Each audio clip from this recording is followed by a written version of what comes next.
नमस्कार मित्रांनो, master R S या यूट्यूब चॅनलवर सर्वांचं पुन्हा एकदा स्वागत आहे. आज आपण पुन्हा एकदा एक नवीन व्हिडिओ घेऊन आलेलो आहोत. मुख्यमंत्री माझी लाडकी योजना, तुमच्या खात्यात 1500 रुपये कधी जमा होणार? चला तर व्हिडिओला सुरुवात करूया.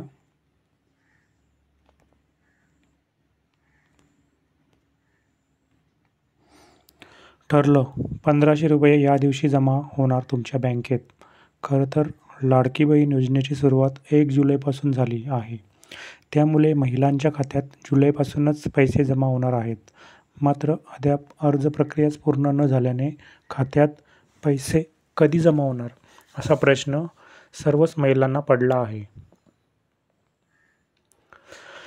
लाडकी बहीण योजनेची सुरुवात 1 जुलैपासून झाली. अर्ज करण्यासाठी 31 ऑगस्टपर्यंत मुदतवाढ दिली होती. 1 ऑगस्टला पात्र लाभार्थ्यांची अंतिम यादी प्रसिद्ध केली जाणार आहे. माझी लाडकी बहीण योजना स्कीम. राज्य सरकारने मुख्यमंत्री माझी लाडकी बहीण योजनेची घोषणा केली आहे. या योजनेच्या माध्यमातून अल्प उत्पन्न गटातील 21 ते 65 वयोगटातील पात्र महिलांच्या खात्यात 1500 रुपये जमा होणार आहेत. या योजनेसाठी सध्या महिलांची कागदपत्रांची जुळवाजुळव सुरू आहे. मात्र महिलांच्या खात्यात नेमकी रक्कम कधी जमा होणार याची माहिती समोर आली नव्हती. आता याबाबत मोठी माहिती समोर आली आहे. खरं तर लाडकी बहीण योजनेची सुरुवात 1 जुलैपासून झाली आहे. त्यामुळे महिलांच्या खात्यात जुलैपासूनच पैसे जमा होणार आहेत. मात्र अद्याप अर्ज प्रक्रियाच पूर्ण न झाल्याने खात्यात पैसे कधी जमा होणार असा प्रश्न महिलांना पडला आहे. यावर आता मोठी अपडेट समोर येत आहे. मुख्यमंत्री लाडकी बहीण योजनेत अर्ज करण्याची मुदत सुरुवातीला 15 जुलै होती. या मुदतीनंतर तलाठी आणि सेतू कार्यालयात दाखले घेण्यासाठी महिलांनी गर्दी केली होती.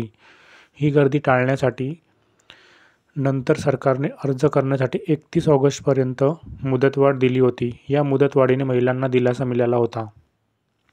आता 16 जुलैपासून तात्पुरत्या पात्र लाभार्थ्यांची यादी प्रसिद्ध करायला सुरुवात होईल. त्यानंतर 1 ऑगस्टला पात्र लाभार्थ्यांची अंतिम यादी प्रसिद्ध केली जाणार आहे. त्यानंतर लाडकी बहीण योजनेचे पैसे 14 ऑगस्टला महिलांच्या खात्यात जमा होण्याच्या प्रक्रिया सुरुवात होईल आणि 15 ऑगस्टला पात्र महिलांच्या खात्यात पैसे जमा होतील. ऑगस्टनंतर प्रत्येक महिन्याच्या 15 तारखेला महिलांच्या खात्यात पैसे जमा होणार आहेत. योजनेत पात्र ठरण्यासाठी ही कागदपत्रे लागणार. महाराष्ट्र शासन निर्णयानुसार अर्ज करणारी महिला महाराष्ट्राची रहिवासी असावी. त्यासाठी रहिवासी प्रमाणपत्र वा जन्म दाखला प्रमाणपत्र द्यावे लागणार आहे.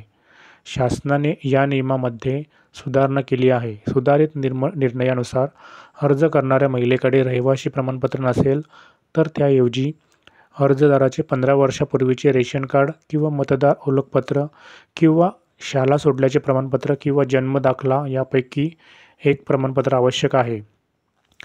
दुसऱ्या राज्यात जन्म झालेल्या महिलेने महाराष्ट्राचा रहिवासी असलेल्या पुरुषासोबत विवाह केला असल्यास तिच्या पतीचा जन्म दाखला किंवा शाळा सोडल्याचे प्रमाणपत्र किंवा रहिवासी प्रमाणपत्र देणे आवश्यक आहे. आधार कार्ड, बँक पासबुकची झेरॉक्स, उत्पन्नाचा दाखला, रहिवासी प्रमाणपत्र.